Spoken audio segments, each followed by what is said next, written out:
Good morning, and thank you for tuning in. My name is Carissa Jays, and this is my weekly podcast, Faith Over Fear. I am so honored and so blessed. I have Suzie here with me from Bless This Home. Bless This Home is an organization, nonprofit, located in Manchester, New Hampshire. They just opened up a new location located on 20 Blaine Street in Manchester. This organization actually helped me a few years ago. I had moved into a new apartment from coming out of a recovery housing. And when I talk about transformation, it was such a gift and such an honor. My girls were sleeping on an air mattress at the time, and these women in this organization came in and they truly gave us such an experience of home, which I had never had that with my children before. So, Suzie, thank you so much for being here with me today. You're welcome. Thank you for having me. Absolutely. And thank you. So, as we were talking before this, the whole purpose of Faith Over Fear is to just give a testimony and share, your hope, your inspiration with everybody just to give people a voice. So, what brought you to, this kind of work that you're doing? Okay. Years ago, before family, before kids, I was a teacher and administrator in a school system where we had community service.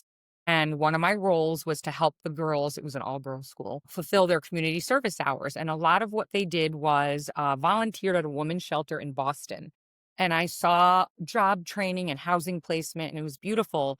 But I remember thinking, okay, so they get a new job, they get placed into an apartment, but they just came off the street.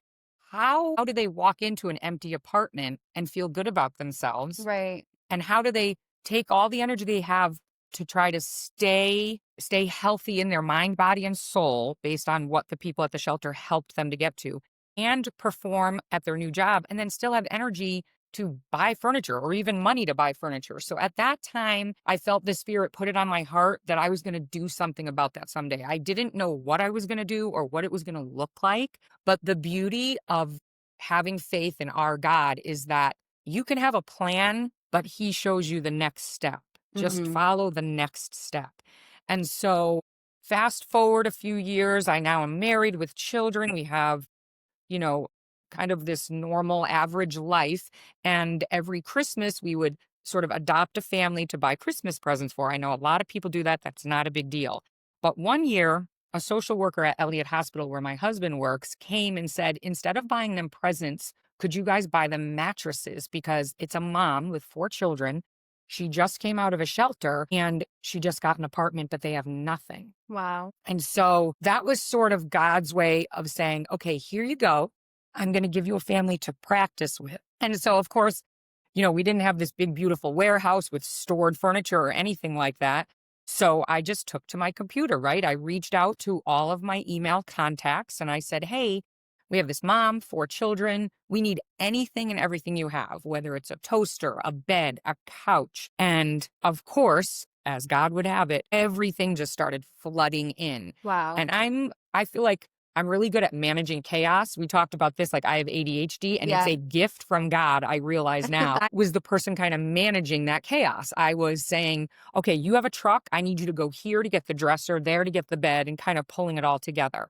And then a couple of my friends and I went into the space and we completely furnished and decorated. We hung curtains, like we went beyond just the mattresses and we went beyond just the furnishings. I was like, wow, by getting community together, this is so doable. You don't even have to have the stuff stored. And did you kind of do what you guys do now? Like, did the mom leave at that time? Like, was she there when you were bringing the stuff in or? Ooh, that's a good question. This was so many years ago. She probably stopped by a couple of times, but we definitely waited to do like a reveal like we do now, because I do remember like in one of the bedrooms, we had 2 beds and some volunteers went out and bought like little coloring books and crayons and we Oh. put them on the bed. So we did have like a reveal where they all came in, which How was did beautiful. I mean, she must have, like, talk about a Christmas gift. Oh, yes. And it's so interesting. It was at Christmas time. Yeah. It's so interesting how God lines things up, because normally I'm very last minute in the Christmas season,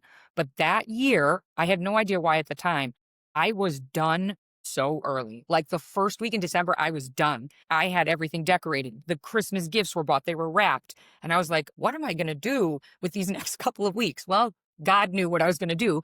We did this family literally the 2 weeks before Christmas. So it was just amazing. And it was God's way of saying, this is how it's going to start. This is what it's going to look like. Yeah, it was like an introduction for Yeah. what your purpose was within this Exactly. work. Exactly. And I loved it and I just felt it. So moving forward from there, I was already a volunteer at New Life Home for Women and Children, which is one of our partner organizations. That is a long-term faith-based rehab where they take in the women with their children. And so I was doing math and science tutoring for the girls who were getting their GED or taking a college course. And from there, when they moved out, same thing, they had nothing. So Grace Rosado, the founder and director there, she would hold like a shower for the girls so that people could buy, microwaves and toasters and things like that. And I said, Grace, this is a lot of money on your staff and your people. Why don't you let me and my girlfriends do this? Like, we've done it before. It's only 1 or 2 graduates per year. So for a few years, that's exactly what we did. And then the word kind of spread. So now people find out you're doing this and they're like, hey, can I donate this? And you're like, oh, I don't need it right now, but Right. I guess I could put it in my basement. So one thing leads to another. And then the next thing you know, my basement is full. You can ask volunteers who have been with us from the beginning. This all started in my basement. And then when we would take in furniture, it was in another volunteer, Taryn, her name was, her detached garage. So we would put all the furniture in her detached garage. And then it just got busier and busier by word of mouth. Other organizations like New Life Home would say, hey, can you do that for our graduates? So it just got busier and busier. And then So when it started like picking up, because obviously like having the podcast and stuff, and when you're working like a full-time job, you have a family, and then now this is really becoming like a thing that you really have to like book into your schedule. So once it started picking up in that way, when were you kind of like, okay, maybe this is something that we can kind of like turn into a nonprofit? Right. How are you managing that with everything? Okay, yeah, so that's a great question. So, first of all, again, a God story. I was working part-time. God put me in a marriage of great privilege where I don't have to be working. Having the availability to do this was always right there. That's awesome. Yeah, so that's amazing. But interestingly enough, this is the faith over fear piece. Trust me, I had a lot of fear saying yes to this because at the time, even though I was working part-time, I loved my job. I didn't need the income, but I loved it. I was a home stager. And that's another connection. Like, I saw a lot of waste. So when you're staging a home for sale, you overhear the owner say to the agent, oh yeah, when we move, we don't want any of this. This can all go to the dump. And I was like, no, don't send it to the dump, that kind of thing. So all those connections to real estate agents and movers, that all played into the development of Bless This Home. And the gradual, like, when is it going to become something? I kind of knew all along it was going to be bigger than it was. I didn't realize how big. Like, this year, we already served 68 families and we're only in September. That's amazing. That's So amazing. it's all God, I'm telling you. And this warehouse too. At the time, I was afraid I was afraid to like quit my job, not because of finances. Let me tell you about my fears, because this is important. If any of you out there have something on your heart that you feel God is leading you to, and you have fears about it and you have every excuse. Trust me, I had every excuse. Oh, I'm not ready. All the reasons. When I tell you that when you step into something that is God's will for your life, He is going to be right by your side. He is going to lead you. As a matter of fact, He's going to pull you. He's driving the bus, right? He's driving it and you're along for this amazing ride. And number one, His provision is going to eliminate the fears. And I'll give you the specific fears I had and show you how He eliminated those. And then not only does He eliminate the fears, He replaces it the most joy you could ever imagine. Like, I feel like I spent the majority of my life wondering, what should I be doing? Should I go to this school? Like, should I go to school? What career should I have? All the things. And now that I am with Bless This Home, this is my purpose. This is what God brought me here for. Of course, to love everyone in my family, circle, friends, enemies, right? Love our enemies. But doing this is the doing, because he really just asks us to be, right? He wants us to be loving like Christ. But I feel that this doing allows me the greatest opportunity to be the way he's called me to be. I love that you talked on that too, like with purpose, because I think when you grow up in like, especially the way societal standards are nowadays, it's so like, okay, should I go to this school? Should I do this school? Like I identify with you. I struggled with that for a long time too. I went to hair school, waitressing, All the all the things. things.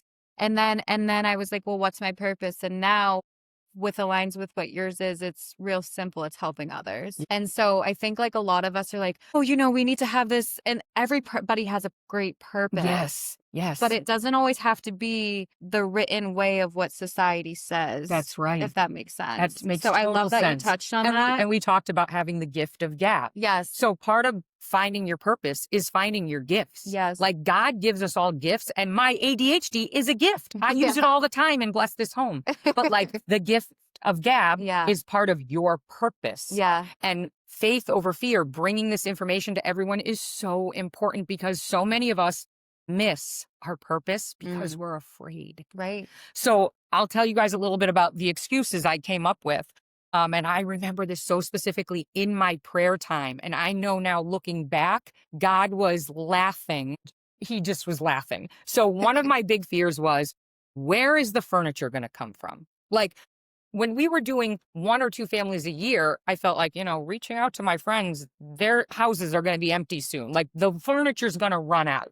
So I was afraid to make this an organization because I feared running out of furniture. Can I tell you, we served 68 families already this year. We have more furniture than we could ever even use. We consign items to help pay for some of our expenses, like we pay for movers and other things. The amount of furniture that comes our way is way more than even the families we're serving. So I know God was like, geez, she's worried about that. And it's not a worry. Yeah. So this is what I mean by, when you say yes to God, he will take care of anything that you have as a fear. First, he's going to provide into it and then move it away. So now when small fears come up, for example, taking on this warehouse and paying for this warehouse, was there a little bit of fear? Yes, there was a tiny bit though, because I can think back to his provision and say, wait a minute now, if this is his will that we're in this building, he will provide a way. And he did. I'll tell you that story later too. It's amazing. The other fear that I had was, I remember saying to him, because the job I had, I really loved, and I like being busy. I'm not the type to stay home. So I remember saying to him, I'm afraid it's going to be boring. I'm afraid it's still going to be 2 families a year, that kind of thing. Right. And again, guaranteed he was laughing at me. Ask my board of directors, ask my team leads if I am ever bored. I was going to say, never bored. As a matter of fact, it's sometimes the opposite. And then when I start to get stressed, I remember that is not what he wants. He does not want us to be so busy working for him that we forget why we're doing this. He wants us to have a balanced, breathful life, a beautiful, abundant life. He doesn't want us stressed. And he's so amazing. When I do get stressed, something always happens to bring me back to the foundation. So we do pray over our families when we interview them and when we do the reveals. And he will bring me, for example, if I'm getting stressed, he will bring me something that day that involves a recipient where I'm led to pray. And after I pray over the individual, I'm able to say, thank you, God, for reminding me of why we are doing this. We are doing this not just to fill an actual need, and it is a need, but to show them the love of Jesus, that Jesus sees them. He sees their challenges and their heartbreak, and he wants them to feel blessed and loved by us so that they know it's from him. It's like his love flowing through us to the family. And that's why we do this. That's such a beautiful thing. I know. I'm like, No, I'm getting like, it's just because I can feel your energy. And like, I know like person to person, how much like torment can happen from the enemy when you're made to do great things. Like you're going to have those fears come up. You're going to have those trials and tribulations. But once you push that, it's that blessing. And like one thing that resonated with me that you said as well is that when you're feeling that overwhelming or that stress or any of those negative emotions, my sponsor always used to tell me, like, go help somebody, Carissa, because then it takes you out of yourself and you're able to refocus on what it is that your purpose is. So I love that you said that, because you're like, So God will true. put somebody in your life and maybe like it'll be a conversation or maybe somebody that just needs guidance or prayer. Yes. And then you're grounded right back in Right with back. God. And you need to be aware of your surroundings. These intercessions happen all the time. So I remember one situation where the person I prayed over at the end was like, "Thank you so much. You have no idea how much I needed that prayer." And I said back to them, you have no idea how much I needed that prayer." Because again, it was It's one of true. those stressful days, and God just brought me right back down to the reason we're doing it. Yeah, Yeah. right. And we're spiritual beings having a human experience. Yes. So, like, all these emotions that we're feeling are so temporary, but it's our spirit and the spirit of God that guides us into that calmness. It's the human nature and human condition, which kind of like can be like, oh my gosh, this is super overwhelming. But, Yes. Yes. everything that we're brought to, like, I feel like God gives its toughest battles to its strongest soldiers. There's a saying like that. Mhm. So I always remember that as well. But Mhm. have you always been a believer, like, in God, or was this something that, like, spreading the love and being able to pray over people, I People. know that comes through your Mm. journey, so how Yes. did that kinda Yeah, work out for you? this is a great testimony actually, and this is a long story and a long journey. But no, I mean, I grew up Catholic. We went to church every Sunday. I thought I was a believer, but I didn't learn until like my early 40s what it really meant to let Jesus in and be in your life. And praying out loud, oh no, no. I didn't even pray in quiet, never mind out loud. Like Right. I didn't, prayer was not part of my life again until my early 40s. I switched to a different denomination. I got into Bible study. But I was someone too, when the first time I was invited to Bible study, in my head, I was like, there's no way I'm going to a Bible study. Like I thought that was Jesus freak stuff. Right. Now, and it was not overnight, it was years of being in the Word. Now, if you want to call me a Jesus freak, I'm like, yes, I am a Jesus freak. You can call me that all you want. But before you kinda felt like almost like that embarrassment type of feeling of Yes, like, "Okay, no, I yes, can't pray in public, like, this yes. isn't people are gonna stare at me," And I like. wouldn't tell people that I was going to Bible study. I would Yeah, say, I have a meeting. yeah, Like, I was even embarrassed to say that, but now, right. not. Now, if you think I'm weird, that's okay, and if you're someone that's on the fence, good, because I'm hoping you see me and others and you're like, "Why does she have that peace and joy?" I will tell you why. Jesus is the reason for my peace and joy. If I hadn't said yes to serving him the way that we do here, I think I would still be in that place of fear, anxiety, instead of peace and joy. Even longer than that, I had a very dark childhood. So I know a lot of people, and I'm sure I was there too, they blame God for childhood traumas. And I get that. I fully get that. But when you accept Christ, there is something that happens, and again, it wasn't overnight for me. I know for some people it is, but that's not my story. It took many years of developing, and it's still developing, right? I say our whole life with Jesus is an ing. Like, I'm not healed of my traumas, I'm healing of my traumas. Yeah, you never stop I'm being. not, yeah, I'm Yeah. being redeemed to him, being ing. We never stop growing, and we're not going to be there until the day we pass over and we're with him. So my childhood traumas led me into a young adulthood of promiscuous behavior and just dark decisions that impacted people around me, not just me, but I was living in my own little world. I like to say that I was sleepwalking through life because I hadn't been woken up to the power of Jesus. It helps me actually identify with Paul from the Bible. So for those of you who might not be Bible reading type people, Paul was the one who, before experiencing Christ, he was persecuting Christians. So he was finding people who were following Christ and having them killed. And Jesus showed himself to him after Jesus had already died. And it says it brought him from blindness to light. I think it was a spiritual blindness because I don't think he was actually blind Right, right. working for the Romans, but he witnessed Christ right by his side after Christ had already been killed. If if that, you can't deny that, right? So someone like Paul who's persecuting them he was like, whoa. He immediately was like, I was wrong. I was dark.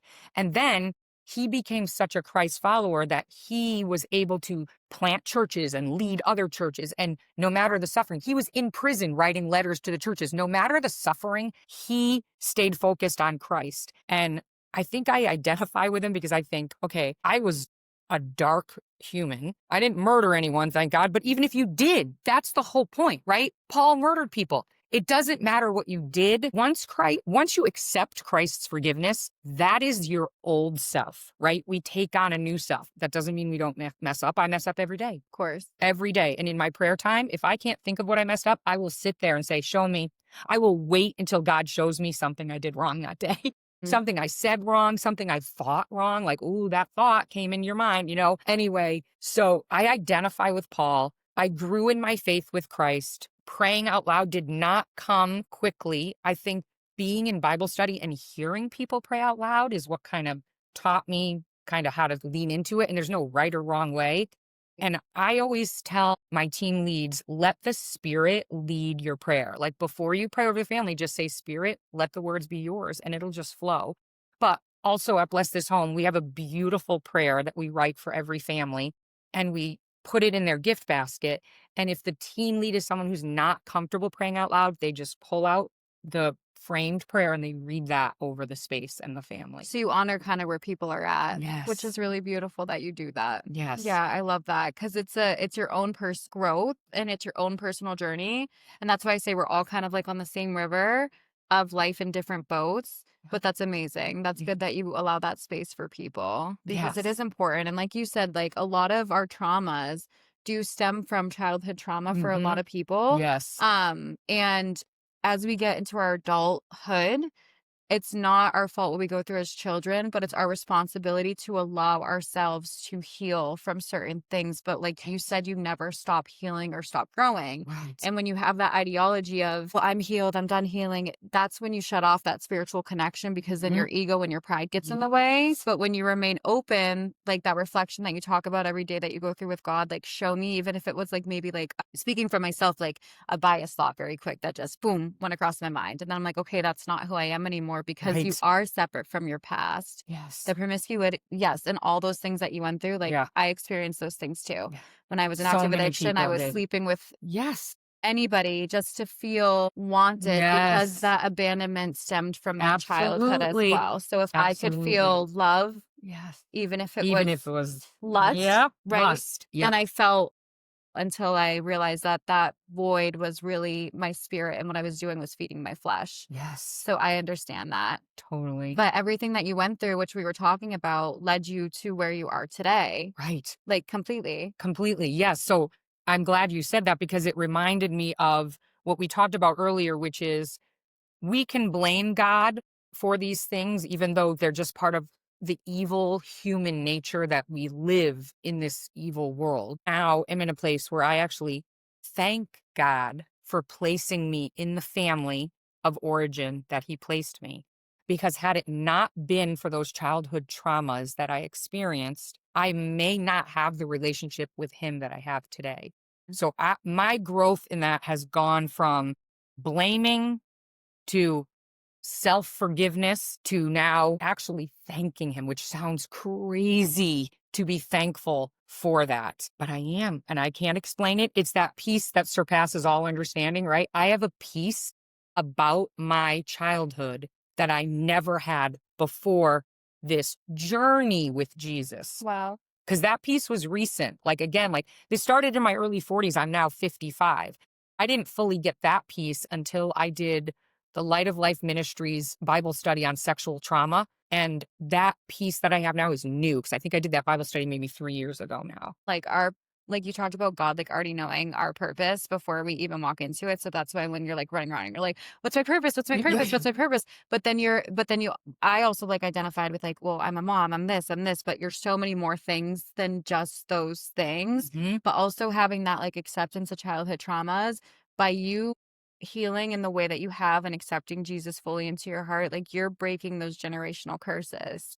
which is a huge thing because they're real. Like Yes, they are when I real. went through deliverance, like, and my aunt, she is an ordained minister in Florida, and she called me prior to my deliverance. And she's like, I need to tell you about the spells that were casted amongst our family years ago. And so, and all the things that I was reading were things that have happened in my family. So by you doing this work and the acceptance of God that you've had, like, you're breaking those generational curses for your family as well. Absolutely, absolutely. And for those of you watching who might hear generational curses and you're like, oh, it's not a curse, just think of it as the repeated cycles of abuse. Right. Like that is a common worldly notion Right. that we call generational curses. And it does, it needs to be broken. Yeah. And it can't be broken without Christ. Right. Like Right. I had therapy all through my and it was helpful because it showed me the whys of like, why was I making these choices?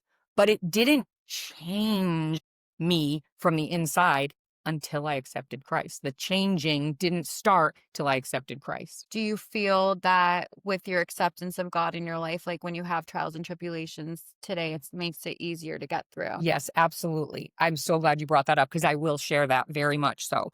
Um, and you know, the girlfriends that I have that are faith centered, we always say like we don't understand how people go through life without faith. Faith over fear. This is exactly what we're talking about. And I'll use a parallel example. So just so you guys know, I recently was diagnosed with cancer and it was very recent, just this past spring, about 6 months ago. And I had a girlfriend who had cancer many years ago who, well, I've had multiple girlfriends, but this particular one I'm thinking of as she was in a place of fear over faith. Mm. She was in so much fear every day that her last year of life was spent in turmoil. She pretty much cried every day, all day. Her marriage broke down because of it. He stayed and nursed her until her passing and all that. She just had so much fear. And I remember thinking, well, gosh, if I had cancer, I'd probably be fearful too. You know, I Right. thought Right. that. But I cannot explain it except for Jesus. And you can ask my girlfriends this. The joy and my family, the joy and peace that I live with on a regular basis did not go away from my diagnosis. I was not afraid. My mind would go down each possible path, right? Of course. Maybe I'm going to be healed. Maybe I'm going to have these side effects from the treatments or whatever. Maybe I'm going to die. Like your mind goes there, but I wasn't afraid. Even I said, you know, even if that happens, yes, I'm sad for my family, my friends, my children. And I think I'm sad that I'm going to miss them, but you can't miss them because in heaven, there's no negative emotion. Right. So I was like, okay, so I'm not going to miss my kids. So I don't have to fear that. And of all the things that can happen to you in this world, when you have faith, there's nothing that can happen to you that will separate you from the love of Christ. That's like a verse in the Bible, but it's the absolute truth that even if I die, I will not be separated from Christ. Like that was the greatest. I have chills thinking about it. It is so good that no matter what happens, that will always be there. Jesus loving me will be there.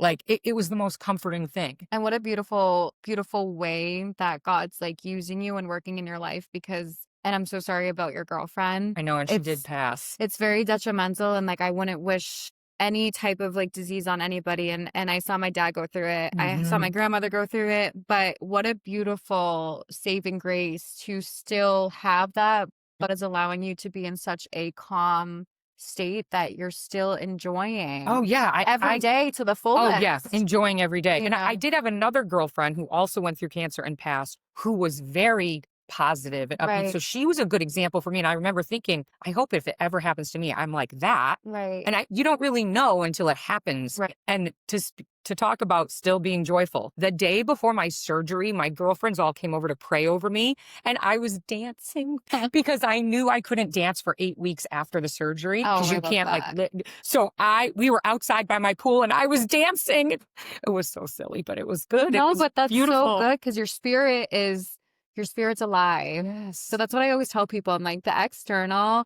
because even when I was going through like, you know, being promiscuous and all these things, I was so focused on like the external, yes, which was like, and I love makeup. It was art to me. I went to hair school, but overdoing it, like changing my hair all the time, getting tattoos, all these things that my interior was so broken. So now that my interior is healing, I'm like lighter makeup, Yes. natural hair, like Yes. healing because my spirit's celebrating. So when you talk about dancing before your surgery, like to me, that's just screaming like soul freedom, like Yes. soul peace, because Yes. you watch, like, it's like children. Like they say that you can learn so much from children. Yes. They walk past a flower 3 times and they can still look at it with the same amount of grace and awe, and then they like dance and they meet somebody. It doesn't matter what race. If they speak English, Right. They don't see they're any of just that. friends. They're holding Yes. hands running.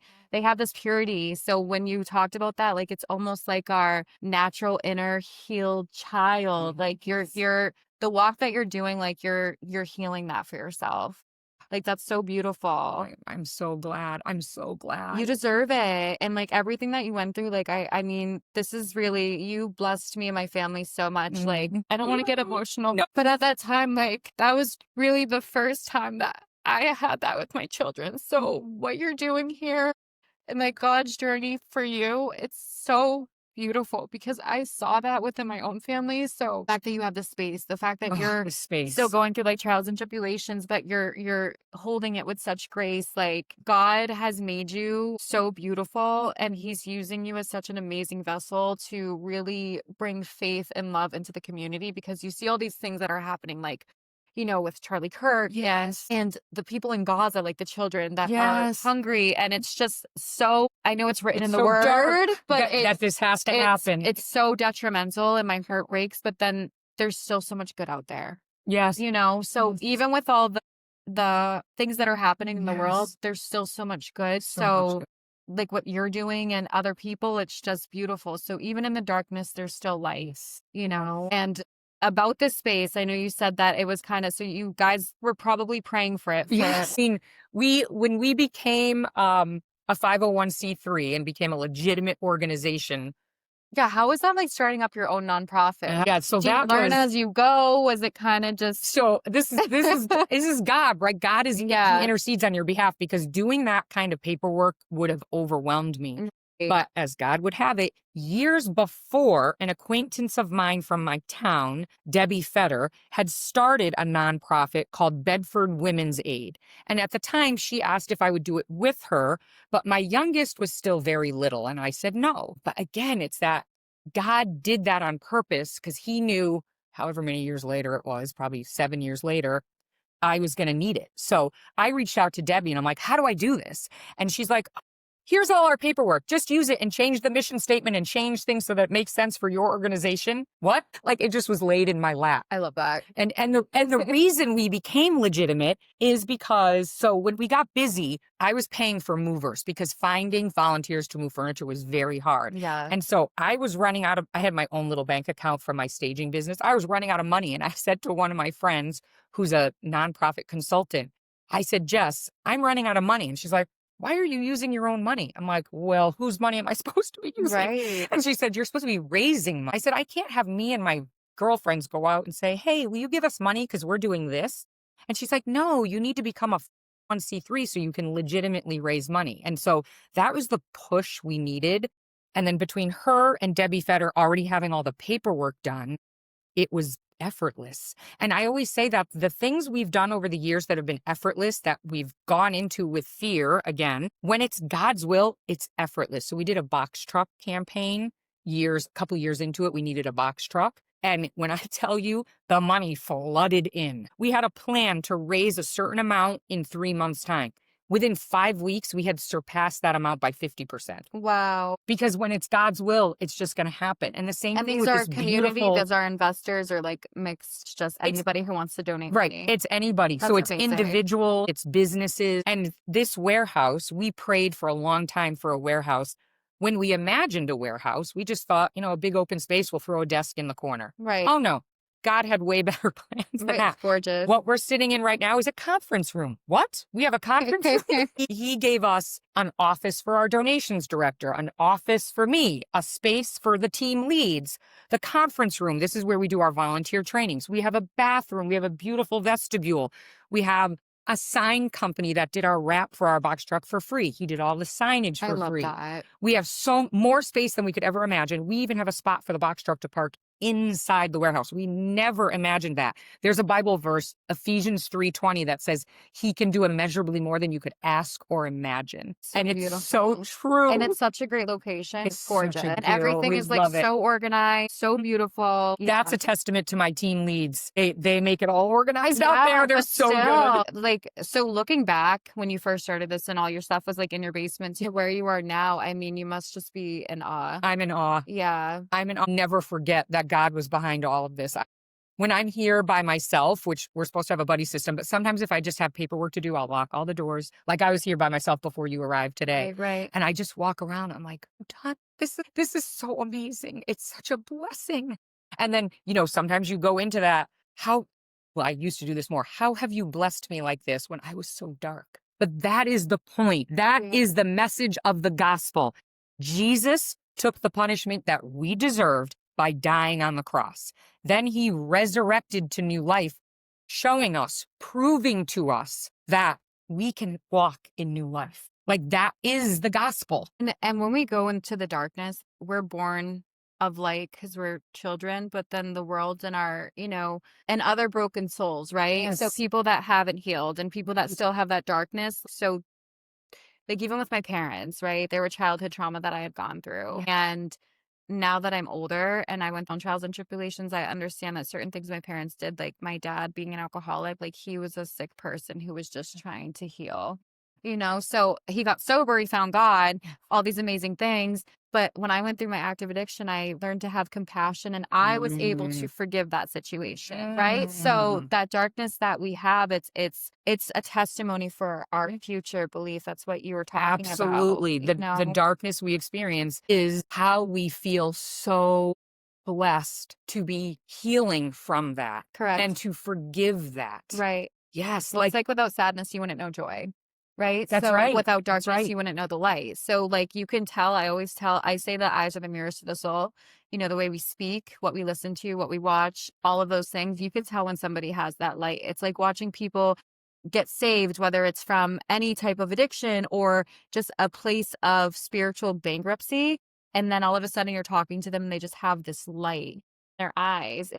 And It's I love so you amazing. saying this because it makes me, because sometimes I'm like, why did you give this ministry to me Well, to you have start? that. You could But tell. I had that light and I'm like, Light. maybe this is a vehicle for me to share that light. Like I Yeah. definitely share it with the families, Yeah. when we pray over them and everything. And I will say in some of my prayers, we all have darkness that we've gone through. And Yeah. so, yeah, it's sharing that. And these are probably overcoming people that like maybe haven't seen kindness in so long or, just have Yep. really been at their last straw of like brokenness and not even sure how they're going to make it. Like even the first woman that you talked about that was just looking Yes. for mattresses and you redid. I can guarantee you, like for the first time in a long time, she probably slept so peacefully knowing that her kids had what they need. And you're still doing that for families. And I know from my experience, like when my kids were sleeping in their beds, because they were so happy when you guys came to my home, like I went to bed being like I can breathe. I don't have to worry about that right Right. now. Right. Like, thank you, God, because that was just, And that's what we want. We want Right. you saying, thank you, God. Right, because I mean, nobody wants to put their kids like on an air mattress, but No. at the time, it is what it is. And trust me, we've helped families where the kids were on the floor. Correct. Right. Infants and mothers on the floor. Right. So think about that. And I always tell people like there's always somebody praying for something that you had, but when you give them that stability, even if it's anything, like it just creates so much gratitude. And then maybe they're experiencing depression and guess what? You bless them. So the next day, guess who's motivated to go look for a job? Guess who gets in the shower for the first time after a week? Yes, thank A you. mother who's been heartbroken. Yes. Guess what child finally sees like a little bit of light when all they've seen is destruction? Yes. Like that's what you're bringing to people with your organization. Thank So yeah, absolutely. And I know that you said that you accept donations. So if people are listening to this, how would they go about giving, your Donations. Great, thank you. So a variety of ways. If you want to make financial contributions, it's super easy. You go to our website, blesstishome.org. We have a specific warehouse campaign where you become a pillar. So a pillar is someone who donates a certain amount per month, and we have different levels, and that helps pay for this amazing warehouse. Again, another effortless campaign because it was God's will that we be here. If you have items to donate, whether it's furniture or household items, there's an email that you would message and send pictures. The email is donate@blesstishome.org. And then Beth Marola, who's our donations director, will help coordinate from there. She'll let you know if it's something we can use. Do you post things like on your website that you're looking for? Yep. Okay. Yep. So we have a list on our website of things that we take on a regular basis. And then we also have postings of what we're low on currently. So that's on our Facebook and on our website. Okay. Okay. So Yeah. people can just go on there and Yep. then reach out. And if you want to volunteer, if you're local to Manchester, Nashua, Concord, or even the Seacoast, because we're hoping to like extend our reach, we're looking for people who want to be trained as a volunteer or as a team lead so that you can be part of this, either setting up the apartments for the families, or if you're local to Manchester, helping out at the warehouse. That would be awesome. Yeah. Yeah, I love that. Yeah, no, it's been an honor like sitting with you and chatting with you. And Me too. no, thank you so much for being on my podcast. Of And course. I wish you so much like love, and Thank you, I know you that too. God is going to just guide you in the most beautiful way. Yeah, you're such a beautiful person, Thank and what you're doing in the community is like truly life changing for so many Oh. people. So yes, no, I appreciate you. Thank you so much. And for everyone, again, this is Suzie from Bless This Home. She is the founder. Again, they are located on 20 Blaine Street, Manchester, New Hampshire. You can go on the website, see what type of items they're looking for. And if you are looking for any volunteer opportunities to be a part of this organization, definitely reach out. Faith Over Fear airs every week. It is available on YouTube, iHeartRadio, Spotify, Amazon Music, Spreaker, and Audible. And if you or somebody would like to be a guest speaker, definitely reach out. You can contact me directly. We all have a testimony that we can share with one another to help bring faith back into the community. So God bless you. Thank you so much, and we'll see you next time.